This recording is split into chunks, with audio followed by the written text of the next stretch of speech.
Hi, welcome to Sunless Sea. We're doing Legacy and Adumbration of Her Heart.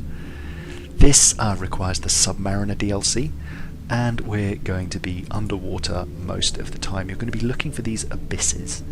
They're these little circles on the minimap.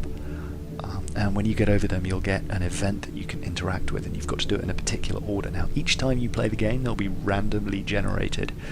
Not the abyss locations themselves, but the contents. And the order you need to do them in are scriptures, pyres, pomegranates, graves. You descend twice in each one and perform the appropriate ritual. And we'll do them in order. If that's all you want to do, then crack on. You now have all the tools you need. Explore them, write down what you find, and then go and do them in the correct order. First up, the Abyss of Scriptures. Again, they'll be random, so just explore all the abysses, check them as you go past. A little event will pop up on the bottom right, keep an eye out for that. A chasm gapes below your submarine, descending into unknown fathoms. Dive, explore the abyss. Your helmsman gives you a questioning look. You say nothing, you're unaccustomed to repeating yourself. With a trembling hand, she steers your vessel down. You sink into the abyss like a coffin into a grave. Stony walls rise about you. Your vessel's light picks out beds of undulating anemones. Good luck. I always want to say Star Fox, good luck there. Now, each of them has a special option which will increase one stat by 20 and reduce another by 10. My iron's pretty high, my hearts are relatively low, so I'm going to take this one. Primarily because the challenges we're doing to save our hull in this are, there we are, hearts based. So to save a little bit of hull, I'm just going to boost my hearts. You can undo them at any time for no real penalty. You might take a bit of terror, but otherwise nothing major. You brush away the sand, half filling the carving. Your lamp gives its pattern a sharp shadow. It's uncomfortably warm. Focus. This carving resembles a whirlpool. The lines spiralling outwards brush against the ships. The ancient rowers push into the whirlpool, splinter their own vessels. This must be their destination. To the right of the image is a symbol, a parabolic approach to an object of fascination. The 7-minute bell rings. You must return to your submarine. You succeeded in a pages challenge. 20 hearts, 10 iron, partaken in the rite of greeting. So yeah, you can undo those any time. But what we're really after is the dive deeper option, and now we've boosted our hearts, a slightly better challenge. There is something even further down in the darkness. Your helmsman's response is unjustifiably foul-mouthed, but she assents. Your submarine's pinprick of light shines onto a cliffside, illuminating only a spot of vast inverted cathedral, a fathomless church. Good luck! Perform the ritual of greeting. So this is the first one. The church's niches all possess the same decoration, statues of men and women standing before a door, bells in their hands. Follow their example. Performing the abyssal rituals in the correct order will lead to a discovery.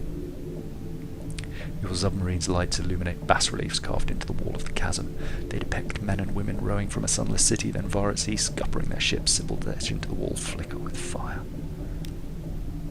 You swim towards the nave. Your bubbles float upwards towards the tiled floor. Though the mosaic is entirely black, there is form in its formlessness. At the end of the aisle is an archway. Inside, a kelp rope floats upwards from a deep chasm. When it drifts within reach, you snatch it and pull. A great weight moves at the other end. You pull again. It rings out once, twice, thrice. The waters stir. A strong current throws you into the nave and carries you back out the mouth of the church. You have made yourself known. She waits in the dark. And after that we can ascend. Good luck. We can get out of here and head on to the next one. The Abyss of Pyres. That for me was over by the salt lions, so off to the salt lions and rack to get some more fuel there. I basically mapped all these out before this video so that we could do them. Anyway, once there, again on the bottom right you'll have an abyss interaction. Dive to explore the abyss exactly as before, pretty much the same copy. You can forsake the rite of greeting and take a different one. It's different stat bonuses there if you want, so explore those to your heart's desire. Deeper still, same copy. Pale fire bubbles from fissures in the walls, reflected by willful currents into hypnotic cascades of light that shiver across the interior of your vessel. St. Brendan's fire, as Ayla gasps, the navigator's blessing. Perform the ritual of hearths. The church's tympanum depicts pilgrims passing through open doors and into fire. Their expressions are ambiguous. Are they suffering or exulting? Again, performing the abyssal rituals in the correct order will lead to a discovery. You don your diving gear. Kilns line the floor above you, all bricked up, but at the end of the nave, violent fire playfully licks out of a kiln. The firing chamber is just large enough to accommodate you. It is blisteringly hot. Nevertheless, Nevertheless, you commend yourself to the fires. Your suit preserves your flesh from burning, but the flames search for a way in. They press against your helmet's glass, blinding you. They seep through you, searing you. They dance across your face and spread. As the last part of you is engulfed, the flame dies. The kiln goes dark. You swim to your submarine. The sea is not as cold as it was. Are you still what you were? You have purified yourself. She waits in the dark. And then you can just head on back up. And we're off to the third one. The Abyss of Pomegranates. You drift steadily up and out of the moor. So yeah, off to the Pomegranates. For me, this was down by, again, it's going to be entirely random, right? But for me, it was by the Sea of Lilies in Peterson's Rift. And here we are, bottom right. Dive. Yeah, don't sail on. Deeper. Dive deeper again. So the Abyss of Pomegranates, the wall of the chasm, are as abundant as a garden. Rippling lawns of Posidonia, copses of shadowed kelp, garlands of coral pulsating with tubular sponges, and here a vine bearing melon-sized nodules the colour and shape of pomegranates. Perform the ritual of feasting. A fresco adorns the church's frontage. Burned pilgrims supplicate themselves before a woman's upturned hands. Oysters grow into her palms. Will you enter the church in search of communion? You don your diving gear. At the end of the upturned nave, gigantic stone feet are firmly planted on the floor above you. Remember, these are upside down. You swim down towards the ceiling, following the legs until you come to a pair of cupped hands. Growing out of the feminine palms is an oyster of preposterous enormity. It opens at your approach. You enter. It closes around you and drains of water, allowing you to remove your diving helmet. Not that there's a reason to continue wearing it. Your air hose is severed. The oyster is heavy with grey, slimy meat. Its flesh is succulent. Juice sprays with each bite. When you finish, you tie off your air hose and don your helmet. You take a deep breath and swim back to your submarine. And we're off again to the final Abyss of Graves. Here we are.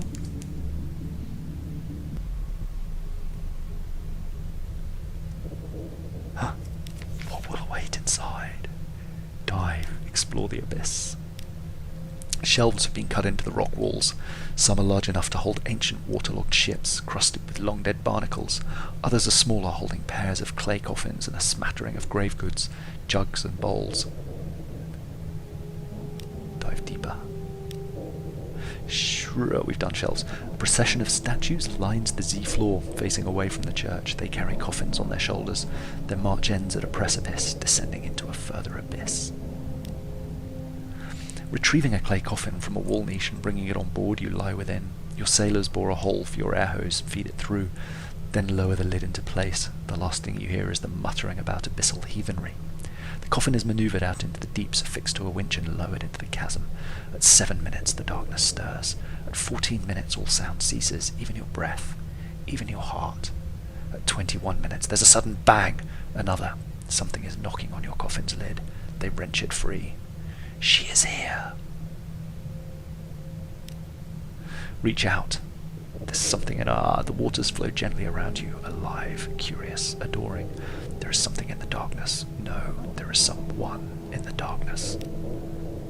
Her ladyship. Your hand disturbs the hem of a black dress. You look up, a pale face. Her features seem washed away, as fluid as her gown of ink. I cannot remember how long it has been since I had a companion. Her voice quavers. Her arms reach out around you, far longer than they have any right to be. You are face to face with her ladyship. Enter her embrace. She will be alone no longer. This will end your game, but future captains will receive a bonus. That's how you get the legacy, or tug your line and ascend. We will enter her embrace first, and then I'll reload my game, and we'll see the other option. But entering her embrace, it's a really easy way to... it's pretty simple to get this early on. The folds of her dress drape about you. They're snug and familiar as your bedsheets. Sleep takes you. You awake. You are home in your lodgings. There is the crack in the ceiling you know so well, and the chip on the bedpost. The covers float lazily off you. The darkness is abyssal, but your candles glow with St. Brendan's fire. You swim to your window. London streets are empty, and not as you remember them. Your favourite haunts are joined in a row, all within convenient walking distance. Silent, deserted, reserved only for you. Beyond them are houses centuries older, all abandoned. A playful current tugs at you, a familiar voice. You open your window and allow the current to carry you to your Lady Black's colonnaded palace. Perhaps today her ladyship will desire conversation, or a swim through her glowing gardens. Perhaps, you shudder, she's decided to resume the violin, or perhaps she merely wants to sit at her watery hearth in companionable silence. What would she do without you? Your crew was plagued with strange dreams after you vanished into the sea. The records of these dreams were collated into a single volume. The Ministry of Public Decency burned most of them. Most. You now have one of this, an adumbration of her heart. Choose a legacy to preserve something for your next captain. So yeah, that's the adumbration, the faint outline of her heart. And we'll give you an extra 10 pages. There we are. If you have it along with the Horizon Codex, that will give you starting pages of 60, which is, I mean, it's better than a kick in the teeth, right? And it's a pretty easy one to get. Again, I'd recommend just starting a captain and rushing this. However, the other option gives you +1 to 5 in all your stats. How many sailors can claim to have escaped Lady Black? Commeration. The coffin speeds upwards. Lady Black follows you silently. She does not labour to keep pace. She examines you through your face visor with fierce interest, as though trying to commit your every feature to memory. After 7 minutes she sighs. After 14 minutes she plucks a strand of her coiling hair and ties it to your line. After 21 minutes, as your submarine comes into view, she grasps your hand. She squeezes your fingers urgently, then her hand slips from yours and she is gone.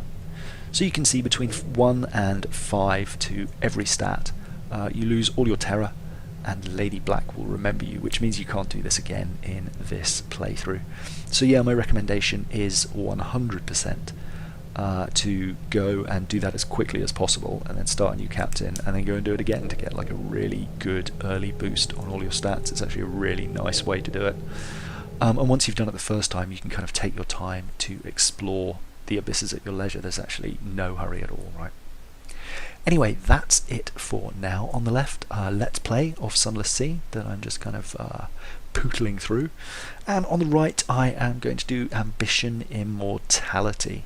There'll be some not particularly useful video in there, but regardless, that's it for now. I hope you enjoyed it. I'll see you in the next video. Lots of love. Bye!